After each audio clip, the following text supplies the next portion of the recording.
Hello views, welcome to DJMS Tamil channel. Aaha Kalyanam சீரியலுக்கான upcoming எபிசோடில் ஒரு பக்கம் மகா சூர்யா இவங்க 2 பேருமே சண்டை போட, இன்னொரு பக்கம் ஐஸ்வர்யா கௌதம் 2 பேருமே சண்டை போட்டுட்டு இருக்காங்க. இருந்து வந்த சித்ரா தேவி கோவத்தோட நீங்க கத்துறது கீழே வரைக்கும் கேட்குது, எதுக்காக இப்படி கத்திட்டு இருக்கீங்க அப்படின்னு சொல்லிட்டு கேட்க, உடனே ஐஸ்வர்யா சொல்றாங்க அது உங்க புள்ள கிட்ட சொல்லுங்க அப்படின்னு. ஐஸ்வர்யா பேசிட்டு கோவத்தோட வெளியில போக, இந்த பக்கம் கௌதம பார்த்து சித்ரா தேவி உனக்கு ஏதாவது புரியுதா இல்லையாடா? கௌதம் உங்க தாத்தா இப்போ உடம்பு சரியில்லாத சூழ்நிலையில இருக்காரு, எந்த நிமிஷம் என்ன நடக்குது நம்மளால சொல்லவே முடியாது. அதுக்குள்ள நமக்கு சேர வேண்டிய சொத்து பத்துக்களை நம்ம அவர்கிட்ட பேசி எப்படியாவது வாங்கி தான் ஆகணும் கௌதம் அப்படின்னு சொல்லிட்டு பிளான் போட்டுட்டு இருக்காங்க சித்ரா தேவி. ஒரு பக்கம் வீட்டில் இருந்த பணம் நகைகள் எல்லாத்தையும் ஹாலில் எடுத்துட்டு வந்து கொடுத்துட்டு, நிறைய பணம் நகைகள்லாம் இருக்குது, இது எப்படியாவது வச்சு என் வீட்டுக்காரை காப்பாற்றி கொடுங்கடா, நான் சுமங்கலியோட போய் சேரணும் அப்படின்னு சொல்லிட்டு அழுதுகிட்டே பாட்டிமா சொல்றது கேட்ட சூர்யா பார்த்தா சூர்யா எதுக்காக பாட்டி இப்படிலாம் பேசுறீங்க, தாத்தாவுக்கு ஒன்றும் ஆகாது, நீங்க ஏன் இப்படி பயப்படுறீங்க அப்படின்னு சொல்லிட்டு ஆறுதல் சொல்ல, இன்னொரு பக்கம் ராஜலட்சுமியும் சொல்றாங்க.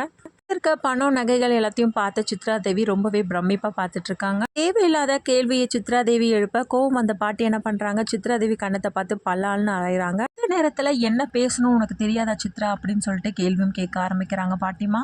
ரூம்ல இருக்க சூர்யா சாப்பிடாம இருக்க, மகா சாப்பாடு எடுத்துட்டு வந்து சமாதானப்படுத்தி பேசுறாங்க. இப்படிலாம் எடுத்துட்டு வந்து கொடுத்தா உன் மேல உள்ள கோபம் எனக்கு குறையும் நினைக்கிறியா? இவ்வளோ நாளானாலும் உன் மேல உள்ள கோபம் மட்டும் குறையவே குறையாது அப்படின்னு சொல்றதை கேட்ட மகா, மேல எவ்வளோ வேணாலும் கோவப்பட்டுக்கோங்க, ஆனா நீங்க சாப்பிடாம மட்டும் இருக்காதீங்க, இதை சாப்பிடுங்க அப்படின்னு சொல்லிட்டு எவ்வளோ சொல்றதை கேட்டாலும் சூர்யா வந்து சமாதானம் ஆக மாட்டாரு. கையால சமைக்கிற சாப்பாட்டை என்னால் சாப்பிட முடியாதுன்னு சொல்றாங்க. அப்படி இருந்தும் சாப்பாட்டை அங்கே வச்சுட்டு போறதை பார்த்து என்ன பண்றாங்க, தயவு செய்து அந்த சாப்பாட்டை எடுத்துட்டு போயிடுன்னு சொல்றாங்க.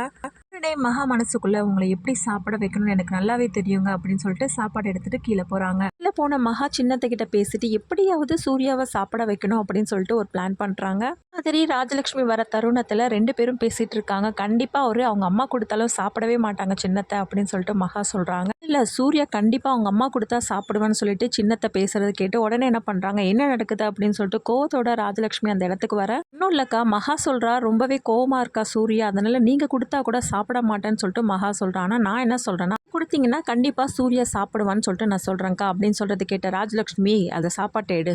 பார்த்தா அவர் ரொம்ப கோவமா இருக்காரு அப்படின்னு சொல்றது கேட்ட ராஜலட்சுமி அது உன் மேலதான் கோவமா இருக்கா, சாப்பாட்டு தட்டை என் பிள்ளைக்கு நான் சாப்பாட்டை கொடுத்துக்கிறேன் அப்படின்னு சொல்லிட்டு சாப்பாடு எடுத்துட்டு போறாங்க சூர்யா கிட்ட. இருக்க சூர்யாமையும் ரொம்ப பசிக்குதே அப்படின்னு சொல்லிட்டு நினைச்சுக்கிட்டு தண்ணி எடுத்து குடிக்க, அந்த சமயத்துல ராஜலட்சுமி வர, வாங்கம்மா அப்படின்னு சொல்லிட்டு சூர்யாவும் கூப்பிட, சூர்யா என்ன பண்ற, ஏன் பசியோட இருக்க அப்படின்னு சொல்லிட்டு சாப்பாடு எடுத்து கொடுக்க வர, எனக்கு ஒன்றும் தேவையில்லம்மா, அந்த மகா சமைச்ச சாப்பாடுலாம் எனக்கு தேவையில்ல அப்படின்னு சொல்லிட்டு சூர்யா சொன்னதை கேட்ட ராஜலட்சுமி நீ ஏன் அப்படின்னு நினைச்சிட்டு இருக்க, இந்த சாப்பாடு மகா சமைச்சதுன்னு பார்த்தியா, நான் தான் சமைச்சேன் அப்படின்னு சொல்லிட்டு சொல்ல, சின்னத்தை இரி நான் போய் சொல்றேன் இந்த உண்மையை அப்படின்னு சொல்லிட்டு உடனே மகா தடுக்க, எதுக்காக சின்னத்தை போறீங்க அப்படின்னு சொல்லிட்டு கேட்க, பின்ன நீ சமைச்ச கஷ்டப்பட்டு நீ இந்த கிரெடிட் எல்லாம் அவங்களுக்கு போகுமா அப்படின்னு சொல்லிட்டு சொல்ல, சின்னத்தை இப்ப அதுவா முக்கியம், அவர் சாப்பிட்டாலே போதுமே அப்படின்னு சொல்லிட்டு காவிய சொல்றதை கேட்ட சின்னத்தை என்ன பண்றாங்க, இவ்வளோ நல்லவளா இருக்கியம்மா, இவங்க 2 பேரும் எப்பதான் உன்னை பத்தி புரிஞ்சுக்க போறாங்களோ தெரியலையே அப்படின்னு சொல்லிட்டு கிளம்புறாங்க. பக்கம் தாத்தா கிட்ட போன சித்ரா தேவி என்ன பண்றாங்க, சொத்தை எப்படியாவது பிரிச்சு கொடுங்க அப்படின்ற மாதிரி நைஸ் பண்ற மாதிரி பேசுறாங்க ட்ரிக்கா. இந்த மாதிரி அட்வொகேட்டையும் வர சொல்லியிருக்காங்க. அட்வொகேட்டும் வந்து பேசுறாங்க. எல்லா பத்திரத்தையும் வந்து ரெடி பண்ணியாச்சு. சித்ரா தேவி தவிர்த்து எல்லாரும் கேள்வி எழுப்புறாங்க. இப்ப என்னப்பா அவசியம், எதுக்காக இப்ப சொத்தை பிரிக்கணும் அப்படின்ற கேள்வி. இந்த பக்கம் ரொம்பவே கோவத்தோட இருந்த சூர்யா வக்கீல் கிட்ட இருந்த அந்த டாக்குமெண்ட்டை வாங்கி கிழிச்சு போடுறாரு. இல்ல சித்ரா தேவி ரொம்பவே அதிர்ச்சியாய் போய் நிக்கிறாங்க. எதுக்காகப்பா சூர்யா இப்படி பண்ண அப்படின்னு சொல்லிட்டு கேட்க, சொத்தை பிரிக்கணும் அப்படின்ற என்ன அவசியம் தாத்தா வந்துச்சு, இப்போதைக்கு சொத்தை பிரிக்கணும் அப்படின்ற பேச்சு யாருக்குமே வரக்கூடாது அப்படின்னு சொல்லிட்டு ரொம்பவே ஸ்ட்ரிக்டா சொல்லி முடிக்கிறாரு சூர்யா. அதனால சித்ரா தேவி ரொம்பவே கடுப்பாகி போய் நிக்கிறாங்க.